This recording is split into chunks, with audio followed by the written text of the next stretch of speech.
These are the characters of the story, The Woman Who Had Two Navels.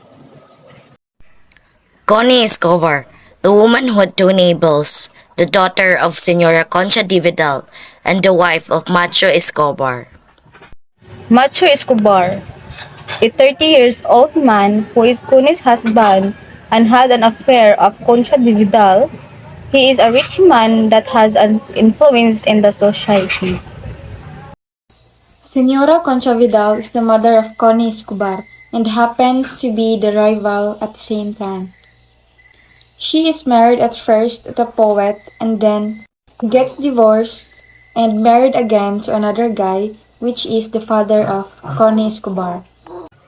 Next is Pepe Monson. He's a horse doctor.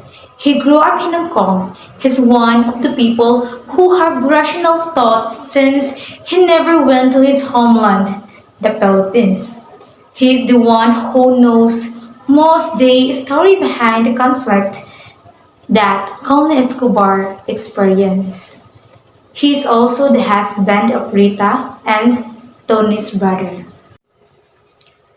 Next is Tony Monson.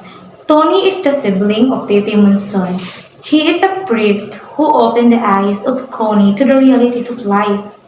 He wanted to quit his position as priest because he realized that he influenced Connie to choose the bad thing instead of doing the right thing. In the end, his conscience is still provoking him.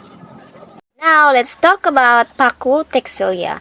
He was a survivor of the behavior of the Monsoon and Vidal families, and also acted as Joaquin's conscience and observer who could have penetrated the existing rituals and rules.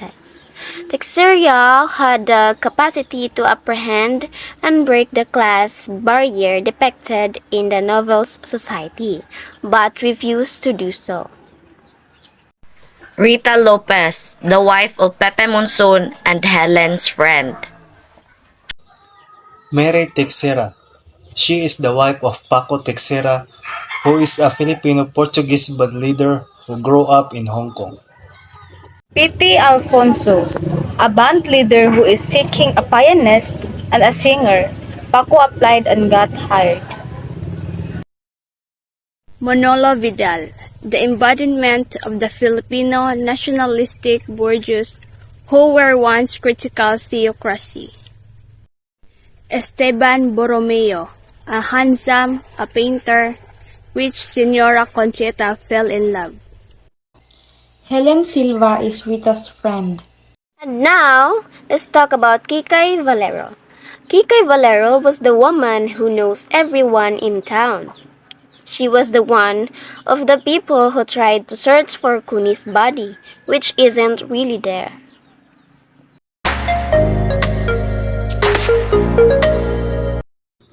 The settings of this story are Hong Kong, Manila, Philippines, and Zurich. In Hong Kong, Connie Escobar arrived at Pepe Monson's apartment to ask if he can perform a surgery to correct his two navels she claims she have. Pepe believed that Connie is telling the truth, but he said to Connie that he is a horse doctor and unable to operate on humans. Manila, Philippines. Kuni's mother had left Manila without an explanation. Same with Macho Escobar, her mother's friend. Zurich, a place where Paco and his band were performing. Connie also went there seeking help to Father Tony about her two neighbors.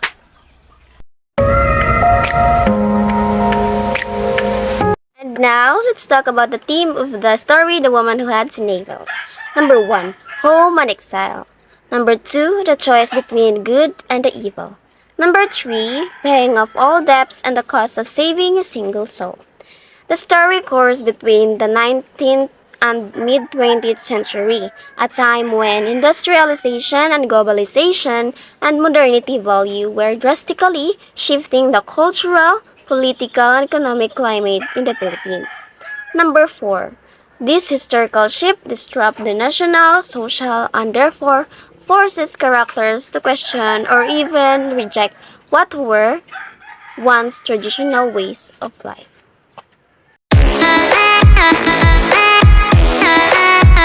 There are external and internal conflicts of the story which mirror the typical dilemma of an ordinary Filipino. One of the external conflicts of the story is when Connie condemns her mother after making an affair with Macho Escobar, her husband. She is also ashamed with her father's ill demeanor. According to some critics, her troubled youth triggered her hallucination. This external conflict evokes Connie's internal struggles, where she could hardly move on from the past